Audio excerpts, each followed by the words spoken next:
Good morning, friends, and hello from on board Queen Anne. This is the 2nd of May, and it's the day before the maiden voyage. And I have spent the night on board the ship. We had a special event last night on board, and it's really been great to be here on the ship. Now, I can't sleep. It's still only 6 o'clock in the morning, but I've just flown in from Australia. My time zones are all over the place. So I thought, rather than struggling to get some rest, how about we go for a tour of the ship when it's all nice and quiet, so you can see what the ship looks like before the first fare-paying passengers even step on board. So let's go and have a look around. So let's have a look around, and the first thing you'll notice in the cabin corridors is that they have these chevrons on the floor, and they face towards a central diamond, which then leads you to the lift lobbies. So you can see there that they're all pointing towards a central spot, and then you walk into the lift lobbies there.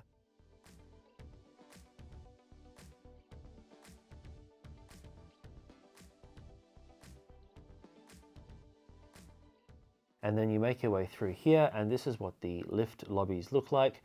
They've got the central seating area there, and they've actually broken the ship's staircases into 3 distinct zones, A, B, and C, and each one is color-coded. And the color of the staircase matches the color of the carpeting and the upholstery in that particular lift lobby. So we can see we're in the blue one in the A stairway here.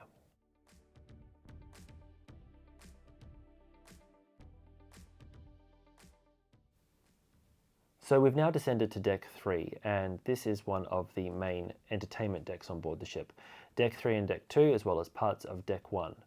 And if you walk through from the A stairway, making our way aft, we'll see the casino on the port side and the 1840 room on the starboard side, separated by a central well that links deck 3 and deck 2 with a spiral staircase.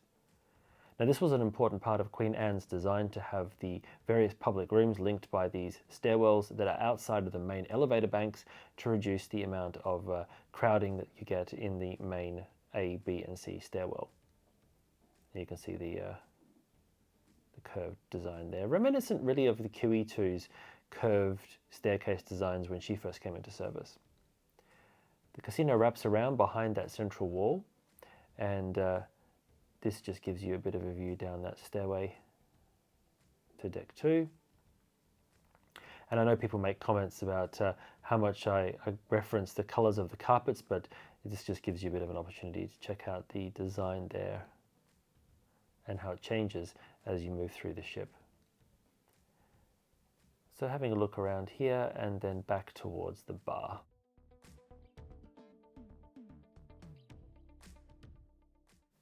And this is what it all looked like last night when it was all lit up for the evening with the slot machines in full operation. So we'll make our way further aft now, and as the floor coverings transition, we will enter into the upper level of the Queen's room. Again, another spiral staircase that links the 2 decks to allow you to easily transition between the 2 levels if you are able to use the stairs. Otherwise, there are the main elevator banks that have access for people who would prefer to take the lift or need assistance because of wheelchairs.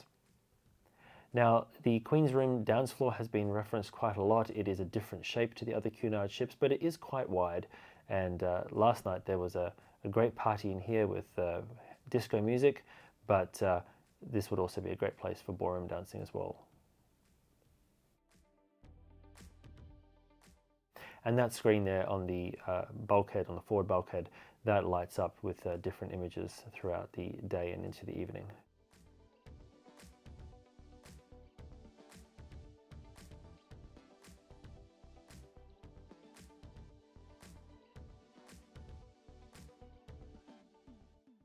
And the shopping opportunities on Queen Anne are actually broken into 2 distinct areas. One here near the Queen's Room on the upper level, and then another area by the Grand Lobby, which we'll have a look at later.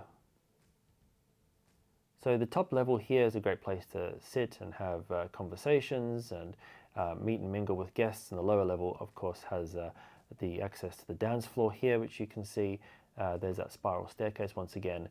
There's actually a dedicated bar for the Queen's Room, which serves drinks, and then sort of like the Queen's Arcade on the Queen Victoria and Queen Elizabeth, there's a separate seating area over here by the windows.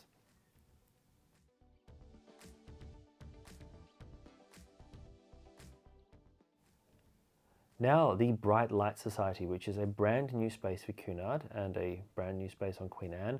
You enter in through this hallway here with these very vibrant lights in a mirror effect and enter through the door, and this is what the Bright Light Society looks like. Now, it gets its name because of the illumination in this space. There's the curved bulkhead coverings there, and then of course hundreds of bright lights in the ceiling, and it's actually in honor of the Servia, which was the first Cunard ship to have electric lighting throughout the vessel back in the 1880s. And so there's a bit of a nod to that ship's heritage in this space here as well. It has a dance floor and a small stage, and last night was quite a vibrant space. It's opposite the Golden Lion pub, and this is what the Golden Lion pub looks like. It's a full-size Cunard-style pub that is a familiar sight on board the Cunard ships. The first Golden Lion pub, of course, being on Kiwi 2 back in 1994, and there's one on every Cunard ship since. And as you make your way through, you can get a good sense for the decor that's used throughout this space. There's a separate seating area over by the windows for if you want to partake in the pub lunch, and the artwork is in many ways reminiscent of the Cunard heritage.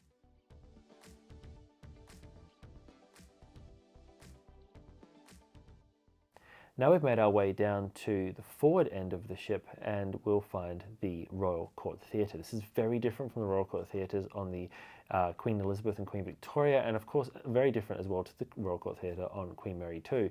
It's designed to look like the classic music halls of the 1930s, and it has that sort of arched style on the ceilings there with the backlit pillars. And very, very comfortable seating throughout the space. A lot of thought's been made into ensuring that sight lines are good from all of the seats, and you get a view right the way down there to the stage. Now, there's been quite a few comments about whether or not the ship has a boat deck. It does have a boat deck.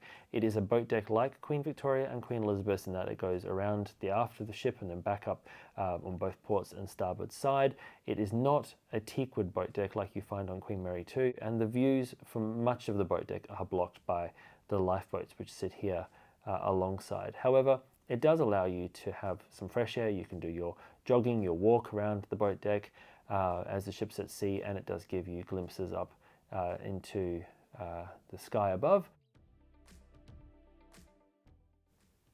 So entering into the ship once again, and we now make our way into the Corinthia Lounge, which is a space that shares its name with the similar area on board Queen Mary 2. This is a relatively casual looking cafe on board the ship with the soft furnishings there throughout the area, and it sits on the upper level of the grand lobby. So quite a lot of thought's been put into bringing the rooms out of their sort of shell and in towards the lobby area to activate the space around the atrium.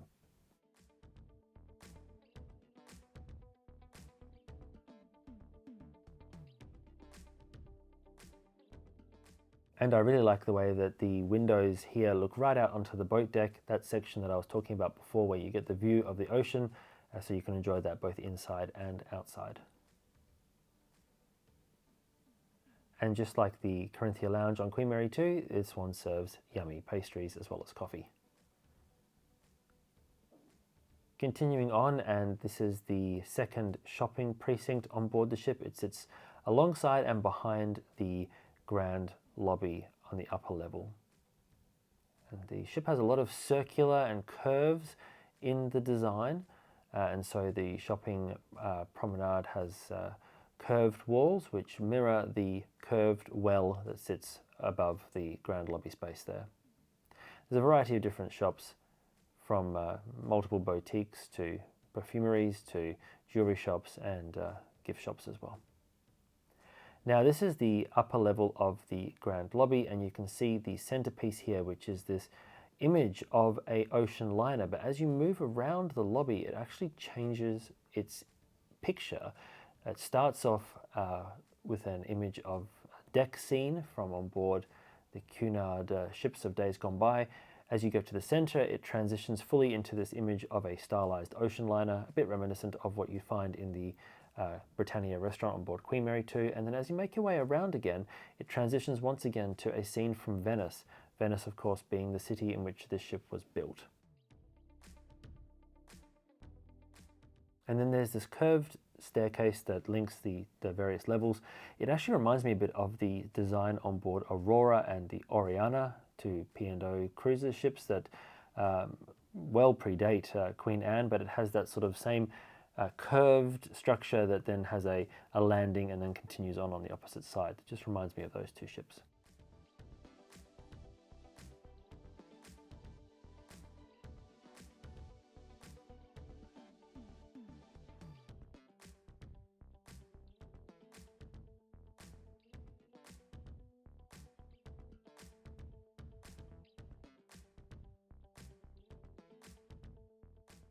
So now we are on the deck 2 level, and hugging the grand lobby here is the Britannia Club restaurant.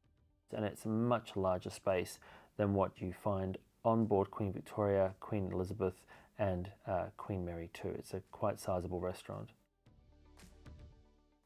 Now there's another little well here that looks down on a piece of artwork, and there's chairs that surround it, and we are making our way now towards the ship's charter-room bar, which of course is a signature space on many Cunard ships, first one being on QE2 and then Queen Mary 2, as well as a chart room on Queen Victoria, and Queen Anne has one here. Now this space is again a large bar, but it's been turned into 3 zones, with this central bar area that links in with the grand lobby, and then as we make our way through, there are 2 distinct seating areas. The central one is a sort of conversation seating area, quite an open design with the entrances there, and those sort of curved window structures there in the bulkhead that allows you to meet and mingle with people on the thoroughfare on the outside. And then as we make our way further into the space, it gets to an area that they are kind of nicknaming the snug zone, which is a little bit more intimate at night time. The lighting's dimmer in here. It allows you to have more quiet conversations. It's further away from the bustle of the main lobby area. Keeping our journey towards the aft of the ship, and we walk through the Clarendon Art Gallery. On the deck 2 level, it's the art gallery. On the deck 3 level, it's the photo gallery, and this links back through towards the Britannia Restaurant. Now, if you remember my visit on board the ship in October when it was in the shipyard being built, there was a lot of work done on the curved structure of the walls here, and lots of supports behind there to hold the bulkhead in place. And it's just amazing to see how it's all come together now with the artworks in place as well.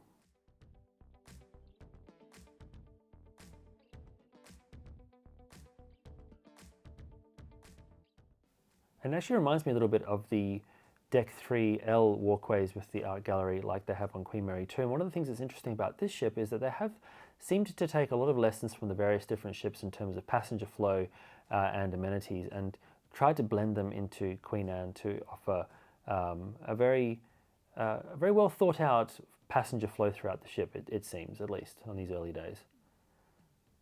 Now we're entering the Britannia Restaurant. This is a pretty stunning space. It's just beautifully decorated. It has those 2 giant pillars in the middle that spiral upwards towards the ceiling, and surrounding the central area there are 4 wind gods, which were also depicted on board the Queen Mary. Now on the deck 1 level, near the grand lobby, there is a cafe. There'll be barista coffee available here, which is great, particularly if you're going to visit the purser's office, because it means you can have a coffee whilst you wait for your appointment. If you're having a conversation with one of the hotel staff, sometimes you do have a bit of a wait, and this will be good for that use. And this is just a bit of a perspective as to what it looks like from the lower level, looking up at the grand lobby there.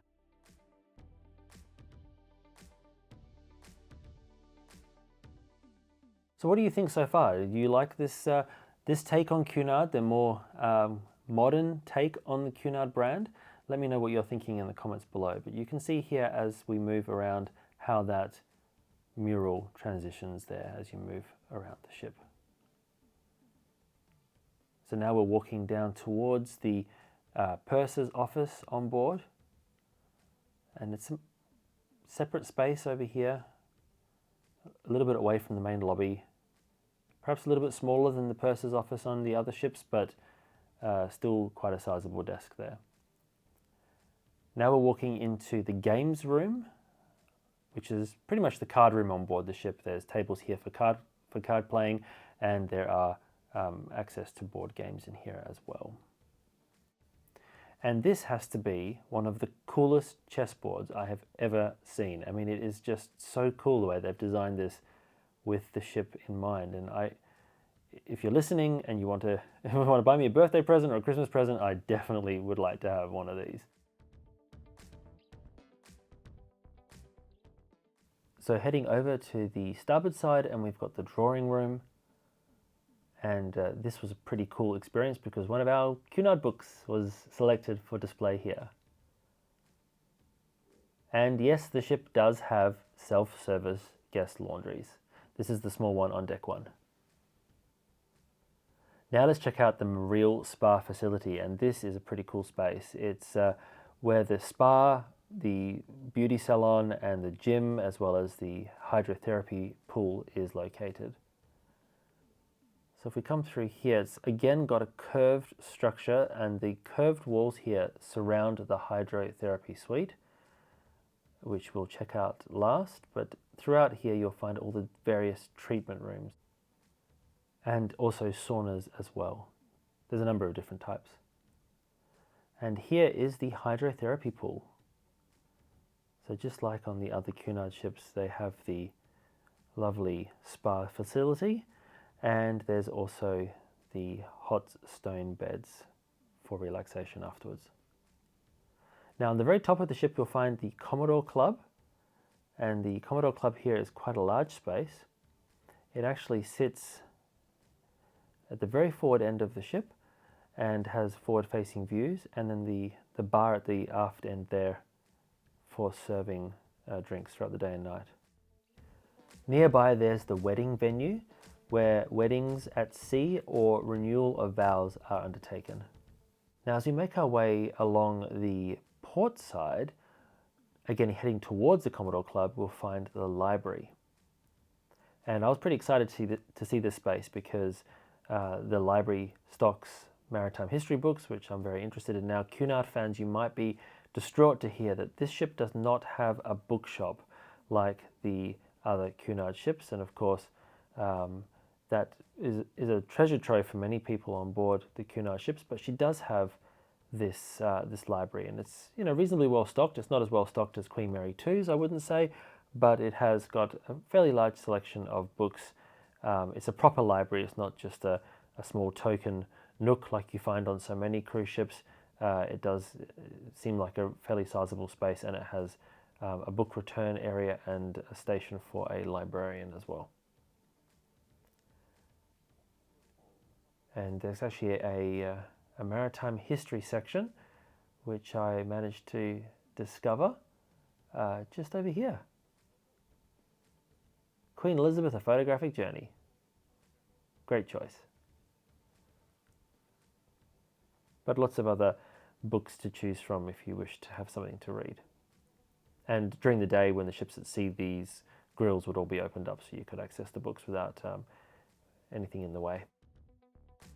Now after this is the pavilion, and they're actually cleaning the big dome, the big retractable roof, but this is what it looked like the night before. It's a stunning space and very, very high. One of the other additions here is the Wellness Cafe, and here you can see the chefs working hard to prepare a special wellness style menu of healthy options for people to enjoy for breakfast in this occasion, but they also serve food during the day. But most people will actually probably take meals in the Artisans Food Hall, which is Queen Anne's take on the alfresco restaurant, and it seems like a very popular space. There's also the grills, and whilst breakfast was being served, I didn't go into the grills, but I did walk into the grills lounge, which you can see here, and this is that tree I was talking about in my tour of the ship back in October that sits in the central area there under the skylight. And then you have the Princess Grill on one side and the Queen's Grill, which we can just see now on the other as we look around the grills lounge. Further aft you have two other restaurants. There is Ajiwa, which is Japanese cuisine, and we're walking through that area now. And then on the opposite side we've got Sir Samuel's, which is the steakhouse, and these are two of the extra specialty restaurants on board the ship. There's also Tremonto and Aranya, which are extra restaurants on board as well. Now, this is by no means an exhaustive tour of the ship. It's just the highlights tour for this particular video, because I know how much everybody is looking forward to seeing Queen Anne, and I hope that you've enjoyed this little walkthrough of the ship. I'm operating on about 4 hours sleep, so if there's any mistakes in any of the names, or if I've got myself muddled up at all, I do apologise. It's just only arriving from Australia a few hours ago, really, and not getting much sleep last night. Hopefully this all makes sense, but I hope you enjoyed the tour, and let me know what you think of the ship in the comments, and also check out the separate videos I've got of a tour of a Britannia cabin and also of the ship's grand suites. Until next time, thanks for watching.